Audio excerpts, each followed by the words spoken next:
Hi guys, this is Mrs. Warner from Southview Elementary.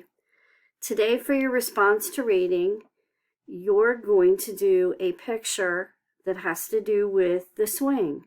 So with your teacher, you should have talked about different aerial views from different viewpoints, like maybe from a bird, an eagle, an airplane, standing at the top of a cliff, or maybe if you are a drone flying over a playground.